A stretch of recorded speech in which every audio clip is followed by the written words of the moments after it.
আলহামদুলিল্লাহ, আল্লাহ তাআলা আমাদেরকে শ্রেষ্ঠ উম্মতের উপাধি দিয়েছেন। তোমরা শ্রেষ্ঠ উম্মত, তোমাদেরকে মানুষের কল্যাণের জন্য বের করা হয়েছে। তোমরা সৎ কাজের আদেশ করবে, অসৎ কাজে নিষেধ করবে, আল্লাহ তাআলার উপর ঈমান রাখবে।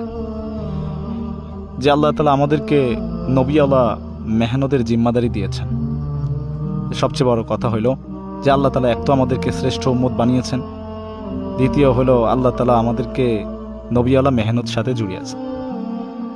আর নবিয়ালা মেহনত এটা নিয়ামত, এই নিয়ামতের শুকরিয়া আদায় করা চাই। আল্লাহ তাআলা কোরআনে কথা স্পষ্টভাবে বলেছেন যে নিয়ামত পেয়ে নিয়ামতের শুকরিয়া আদায় করবে, আল্লাহ তাআলা তার নিয়ামতকে বাড়িয়ে দেবেন।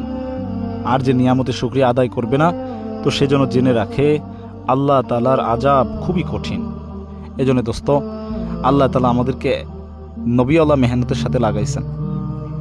ইলিয়াস সাহেব রহমাতুল্লাহ আলাইহি বলতেন, এই মেহনতকে আমি প্রথম জামানার হীরকখণ্ড মনে করি।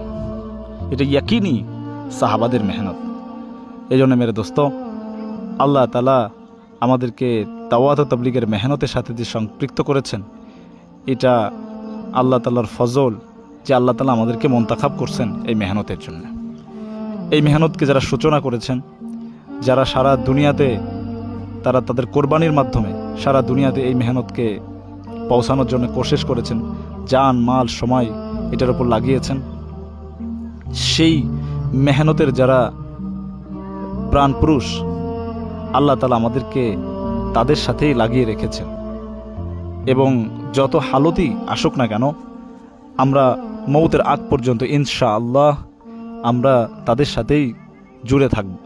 এই জন্য প্রত্যেকটা নিজামুদ্দিনের সাথীকে খুব ভালোভাবে বুঝতে হবে এই কথা যে হালতের কারণে মেহনতে কমি করা, মেহনতকে ছেড়ে দেওয়া, এটা নবিয়ালা মেহনতের মেজাজ না, বরং হালতের মধ্যে আল্লাহ দ্বীনের মেহনতকে আরও বেশি আঁকড়ে ধরা, এইটা হলো সাহাবীদের সিরাত। এই জন্য প্রত্যেকটা নিজামুদ্দিনের সাথীকে এই আজম ভিতর থেকে করতে হবে যে যত হালতই আমাদের উপর আসুক, আমরা আনুগত্যের পরীক্ষায় উত্তীর্ণের জন্যে সর্বাত্মক চেষ্টা করব, যদিও আমাদের জীবন দেওয়ার প্রয়োজন পড়ে। আল্লাহর বান্দাদেরকে আল্লাহর সাথে জোড়ানোর মেহনত করতে থাকব, যদিও আমাদের মুখ থেকে সাহাবীদের মতো এরকম বের হয়, মাতা নাসরুল্লাহ, আল্লাহ তাআলার সাহায্য কখন আসবে।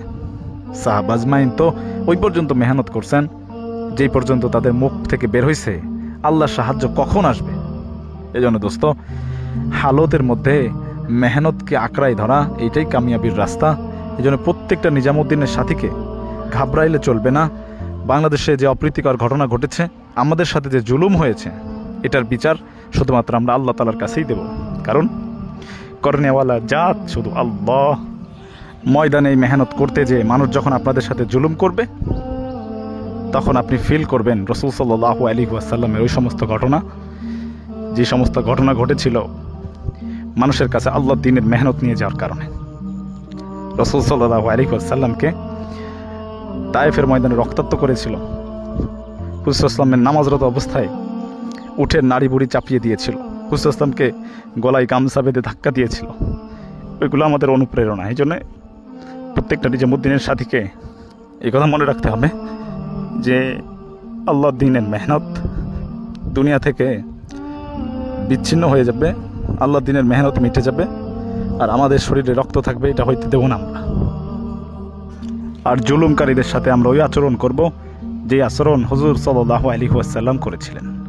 তায়েফের ময়দানে যখন ফেরেশতা এসে হুজুর সাল্লাল্লাহু আলাইহি ওয়াসাল্লামকে বললেন, ইয়া রাসূলুল্লাহ, আপনি বলেন এই পাহাড় দিয়ে তাদেরকে আমি নিশ্চিহ্ন করে দিই, হুজুর সাল্লাল্লাহু আলাইহি ওয়াসাল্লাম বলেছিলেন যে তারা বুঝতে পারে নাই, এটা তো আমার কমজোরি যে আমি তাদেরকে বোঝাইতে পারি নাই।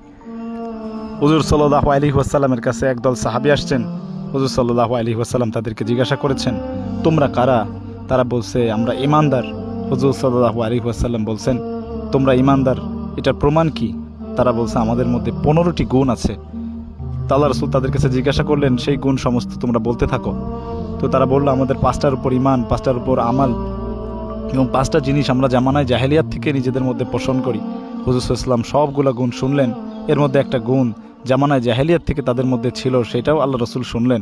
সেটা এরকম যে সাহাবা আজমাইন বলতেছেন যে আমাদের শত্রুদের উপর আযাব আসলে আমরা খুশি হই না, আমরা খুশি হই না। হুজুর সাল্লাল্লাহু আলাইহি ওয়াসাল্লাম এই সমস্ত সিফত শুনে বললেন, তোমাদের মধ্যে তো নবী হওয়ার গুণ ছিল। দোস্ত বুজুর্গ আজিজ, শত্রুদের প্রতি শুধুমাত্র হেদায়েতের মহতাজ থাকা, শত্রুদের প্রতি শুধুমাত্র হেদায়েতের তামান্না রাখা, এটা হইল এই মেহনতের মেজাজ, এই মেহনতের নেহাজ। এই জন্যে আমাদের প্রত্যেকটা সাথীকে আমাদের উপর যারা জুলুম করতেছে, যারা জুলুম করে, তাদের ব্যাপারে শুধু হেদায়েতের তামান্না ছাড়া কোনো তামান্না না থাকা যায়। এটাই হলো নবী আলা মেহনতের জাহাদ, নবী আলা মেহনতের তাকাজা। এই সমস্ত ফিতনা এটা আমাদের উপর আসবেই, এটা তো অবধারিত। হুজুর সাল্লাল্লাহু আলাইহি ওয়াসাল্লাম আমাদেরকে সতর্ক করেছেন, আমাদেরকে জানিয়ে দিয়েছেন যে শেষ জামানাতে যে ফিতনা আসবে এটা সবচেয়ে ভয়ঙ্কর হবে। কেন?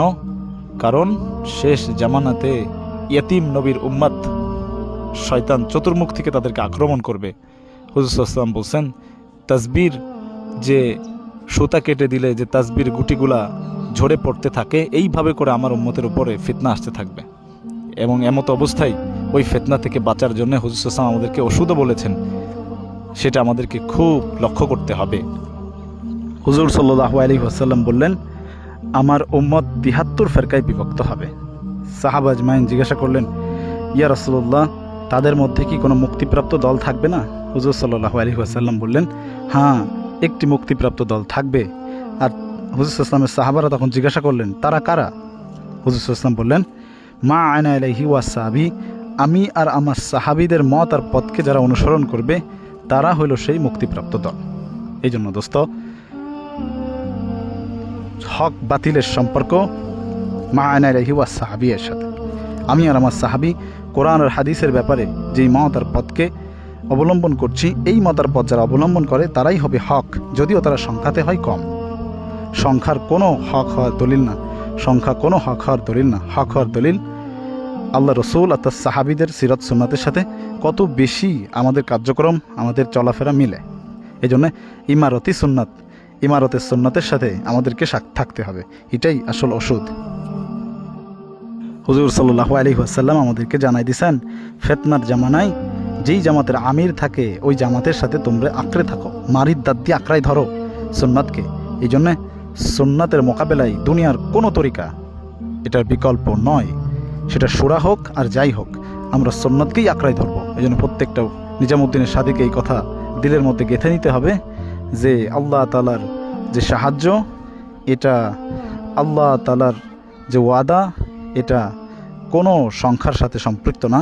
কত মানুষ একদিকে হলো, কত ওলামা একদিকে হলো, এইটার সাথে না, বরং আল্লাহ তাআলার ওয়াদা, আল্লাহ তাআলার যে কোরআন কিতাবুল্লাহ এবং হুজুর সাল্লাল্লাহু আলাইহি ওয়াসাল্লাম আর তার সাহাবীদের সিরাত সুন্নতের সাথে। এই জন্য যত বেশি থেকে বেশি আমরা সাহাবীদের সিরাত সুন্নতের সাথে, তাদের সিরাত সুন্নতের উপর পাবন্দ হয়ে চলতে পারবো, আল্লাহ তাআলার সাহায্য আমাদের জন্য অবধারিত হয়ে যাবে। এই জন্য প্রত্যেকটা সাথীকে ইস্তেকামতের সাথে, মেহনতের সাথে পা বাড়ানো চাই। যত হালতি আসুক আমরা পিছপা হব না, যতক্ষণ না আল্লাহর সাহায্য আমাদের জন্য ফয়সালা না হয়। এই জন্য দোস্ত, আল্লাহর জন্যে আমরা বরদাস্ত করতে থাকি, মুসলমানদের রক্তকে নিজের জন্য হারাম বানাইনি। আমরা কোনো মুসলমানকে কটূক্তি করব না, তাদের সাথে জোর মিল মহব্বতে চলতে থাকব। যদিও সে আমাকে মসজিদ থেকে বের করে দেয়, যদিও সে আমাকে কটূক্তি করে, আমার নামে অপবাদ চালায়, কিন্তু আমি তার কাছে রাতের আধারে আল্লাহ তাআলার কাছে হেদায়েতের দোয়া করব। আমরা তাদের জন্য দোয়া করব যাতে আল্লাহ তাআলা মুসলমানদেরকে এক এবং নেক বানায়া দেন এবং সবাইকে মিলাইয়া দেন। এই জন্যে আমাদের জিন্দগিতে যত এরকম 24-এর জোর আসুক, 18-র জোর আসুক, আমরা ঘাবড়াবো না, আমরা আগে বাড়তে থাকবো এবং আমাদের ভুল ত্রুটি থেকে শিক্ষা নিয়ে আমরা আল্লাহ তাআলার সাহায্যের অপেক্ষায় থাকবো। আল্লাহর সাহায্য ছাড়া মুমিন কখনো জয়ী হইতে পারে না।